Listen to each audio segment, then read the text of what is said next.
Basabo ne banyabo mbalamusizaako mwebale emirimu. Njagadde kisooke kitegeerekekwe nti ndi muwagizi lukulu ew'enkola. Alright, omukulu amanyikiddwa nga Honorable Nambooze ebibi ebyongedde ddala okubeera nga byonooneka. Omukulu General Muhoozi Kainerugaba ensonga ziyingiddemu anti mbu abadde akola kye twandiyise demotivating Ugandans towards their goal of cleaning their country. Nkugambye olutalo lw'amaanyi nnyo ogenda kuba otubuulirawo oli ku ttiimu ki, ttiimu General Muhoozi oba ttiimu Honorable Nambooze wamu n'ababaka abalala aba National Unity Platform. Video njagala tugiwa obudde ogyetegeeza yonna mpaka wegwayo otubulire ddala kiki ky'olowooza. Nga tetunagendayo nyongera okujjukiza video soko jimpereka like bw'oba omaze subscribe nga weegatte ku mukutu gwaffe guno ogwa One Boy Uncensored. Olunaku olwaleero oyegule mu kubeera ng'olaba ku screen yamanyikiddwa nga Honorable Nambooze ayina points ze azaawadde Bannayuganda n'abagamba nti no fine tetuganye okubeera nga tulongoosa eggwanga lyaffe Uganda naye n'amateeka gakole. Lwaki mwagala kuteeka ebintu just under directives? Lwaki tebisoose okubeera nga biyita mu parliament ng'amateeka amalala ge mutera okubeera nga muleeta gonna gatera kuyitawa mu parliament? Njagala osooka omuwulirize otuweereze mu comment section. Olowooza General Muhoozi Kainerugaba ono agenda musonyiwa oba nedda? Y'abannansi okwekola mu bulungi bwansi ku lw'obulungi bw'eggwanga lyabwe. N'olwekyo in principle mpagira ekyokuteekawo olunaku bannansi ne beetaba mu mirimu egy'awamu gamba ng'egy'okuyonja eggwanga lyabwe. Okuggyako njagadde bino bitegeerekeke nti mu ggwanga omuli paalamenti nga Uganda lwaki tukolera ku biragiro mu kifo ky'okuteeka amateeka gatuyambe? Waliwo munnabyabufuzi omu MP yaleeta etteeka nga private member lye bayita National Service Bill. Etteeka ng'eryo lye twetaaga, etteeka eriteekawo ebiragiro bannansi ba Uganda bye basobola okwetabamu ku lw'eggwanga lyabwe, nga n'ekyo ekyokugamba tuteekawo olunaku olw'okuyonjanga ku ggwanga lyaffe nga lyekimu ku byo. Naye ekyokugamba nti nno kabineti yatudde eri yokka n'eragira ate n'eteeka mu nkola ku lunaku lumu, oba oli awo ekyo nze kye ŋŋamba nti tekyabadde kituufu newankubadde nga ekikolebwa nkiwagira. Ekirala, olw'okuba tetwafunye budde bwa kwebuuza nga bannaffe baalagidde jjo ng'olwaleero kwe kussa mu nkola, oba oli awo bo bye batalowoozezzaako kakati ate tugenda obibabuulira nti maama Nabbanja ekiragiro kye watadde waweze obu 7th day. Aba 7th day basaba ku lunaku lwa Saturday ffe tuyita olw'omukaaga luba lwa bwerende gye bali era tebalukolerako kintu kyonna wadde n'ofumba emmere yaabwe ey'okulya baba baagifumbye gulo limu.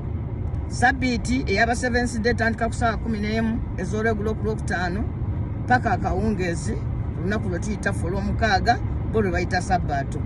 Kati bw'ogamba nti tewabaawo motoka esimbula tewabaawo atambula, obanga agambye nti okuva ku makya paka ssaawa 4 tebe kugenda ku makanisa. Kyokka ne bw'obagamba nti kale bagende basabe ku ssaawa 6, bo enzikiriza yaabwe bagaana okubaako omulimu gwonna gwe bakola ku lunaku olwo. Kati abo balowoozeddwako tebalowoozeddwako banaakola batya nga ate tebakyalina budde bwakwennyonnyolako mwamaze okulangirira kyawedde. Ensonga ey'okubiri y'abantu abalina embaga. Omugole akeera ku makya ne bamutwala ku saluuni ne bamutwala wa si mugole yekka naye n'abo bonna ababeera mu kuteekateeka embaga. N'embaga ezimu bw'ogenda ku makereziya n'amakanisa okugatta kuba kwa ssaawa 4. Kati abo abagole abalina embaga enkya bagenda kukola batya? Ate naddala abo abagenda okuwerekera abagole nga bo bantu bagenze mufumbi ku mbaga, wa bifaananyi ku mbaga, wa kutimba ku mbaga, bo bagenda kukola batya? N'abagole basooke baveemu bakole bulungi bwansi. Ekirala, tulina ennyimba ez'okwabya. Omusika ateekebwako ssaawa 4 ne Reverand tumulinze ne Faaza basomere omusika n'abantu ffenna twakuŋŋaanya ab'ekika Alright, nga tubitedde ku mabbali omukulu amanyikidwa nga Honorable Muwanga Kivumbi ebyeddala embeera gy'alimu yo si nnungi. Abakulu bakakasiza ne bagamba nti no tusaana kubeera nga ssaawa zino eno tumusabira kubanga embeera gy'alimu wali mu ddwaliro Entebbe gye baamutwala mujjukire bulungi kigembe kubeera nga basooka okubeera nga bamutulugunya sayidi z'ey'Embuya ne bamala ne bamutwala sayidi z'eno Entebbe era wali mu kubeera ng'afuna obujjanjabi ku ddwaliro eddene ng'erisingako lyawa eri Embuya. Ogenda kutuuliriza mu comment section, do you think this man beddala bano abasajja baamuta oba akyali mulamu naye ng'ali mu critical condition? Kubanga General Muhoozi gwe mmanyi singa yamuteeka dda ku social media. Baamutadde Tugume azze nga yakubibwa, kati Tugume bwazze n'ayogera ku Muhammad Muwanga Kivumbi wabweru. Uliriza message tappinga screen ogisharinge kuba bya Muwanga Kivumbi bibi. Tugume bamuwambaawo yayogera ku General Muhoozi, ye bwakomyewo akoze na apology n'amwetondera General Muhoozi n'ayetonda buli kimu. Kati Tugume yakiwulirako nti Muwanga Kivumbi bamulese n'ebyamutuukako. Gideon Tugume abyogedde. Tappinga screen bw'oba oli w'Ebutambala, bw'oba oli wa National Unity Platform, bw'oba oli muwagizi w'ekitiibwa ennyo Robert Kyagulanyi Ssentamu. Tugume agamba bw'ati abadde banyumya naye abagambye ebigambo bino wammanga. N'agamba ye yasookayo Honorable Muhammad Muwanga Kivumbi. Era Tugume Honorable Muwanga Kivumbi we bamuleeta mu bukambwe obw'amaanyi obutagambika. Gideon Tugume n'agamba bwe batuusa Honorable Muhammad Muwanga Kivumbi yali oda nzibu. Mbweri waliyo buli omu level gye bamutuukirizaamu oda eba yazedda nti oyo first class punishment, second class punishment, third class punishment. First class abo balina okutulugunyizibwa paka ku maze. Tugume wabagambye abo balina kutulugunyizibwa paka ku maze. Ekigambo okutulugunya paka ku maze bakuba, bakwokyesa amasannyalaze, bakukola buli kimu kubanga oda kwa mawembo eba evudde eri waggulu. Bannange, olwaleero sigenda kubabuuza naye nsaba ontambulize vidiyo eno era buli wenjiteeka wonna nsaba mugintambulize. Gwe omwana ali e Uganda, gwe munnayuganda wenna ali e Uganda, olunaku lw'enkya nkusaba, please nkusaba, kamera yo ebeere ng'eri kiriya. Nkusaba gwe wenna munnayuganda ali e Uganda, kamera yo ebeere ng'eri kiriya. Abasajja bano balina ekintu kye bayisaawo, abasajja bano balina ekintu kye baagala okuyisaawo ate nga kiri mu transport. Nkiddamu, Museveni ne Muhoozi n'abalala bonna balina ekintu kye baagala okuyisaawo ate nga kiri mu transport. Kubanga tosobola keera ku makya n'ogamba nti oyagala general cleaning, oweze akagaali, oweze boda, oweze simanya oba kiki, oweza kundi okedde ku makya ogambye abantu mbu bagenda ku cleaninga.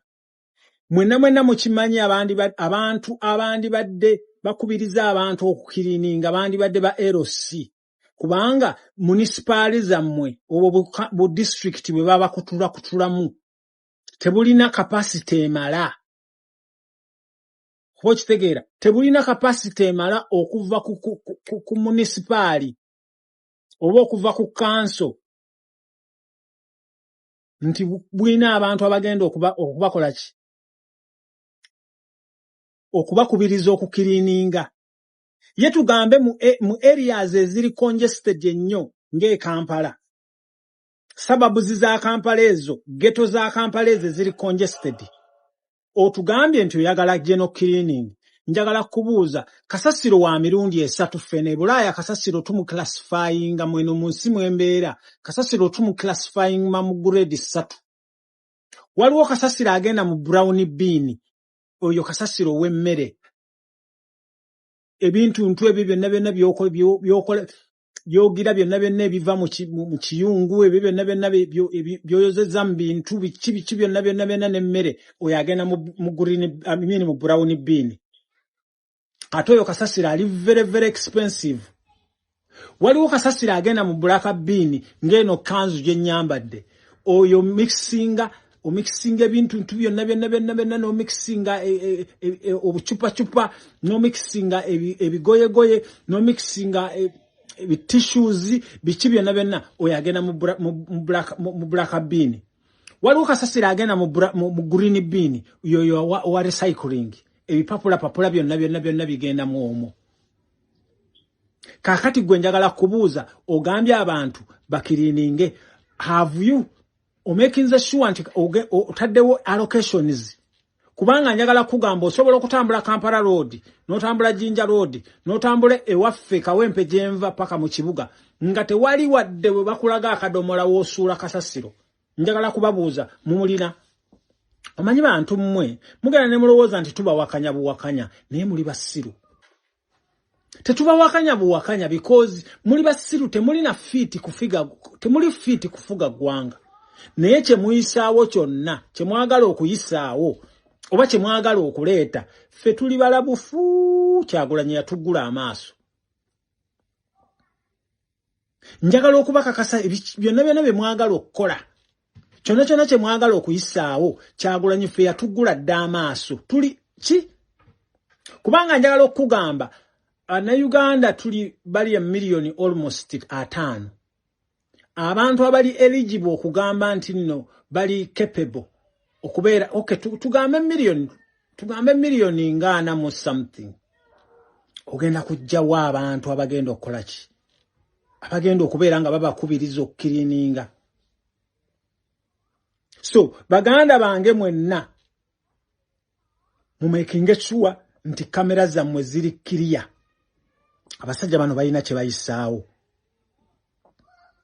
bakugambye nti ekintu ekikkirizibwa okutambula ze ambulances kuba kitegeera ze motoka za gavumenti ze traffic yona abadde ku border simanya ayingira n'afuluma oyinza otya okukwata those few hours omanye eggwanga ssente ligenda okufiirwa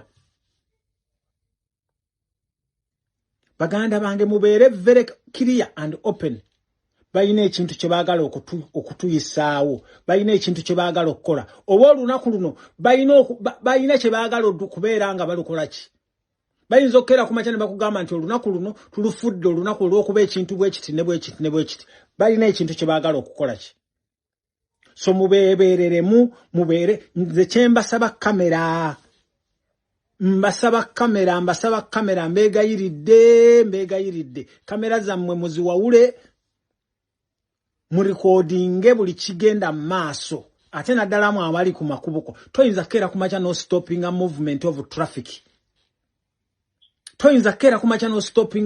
of traffic tekisoboka ensejja kugwa ko kitegeera ensejja kugwa so kamera zammwe muziwawule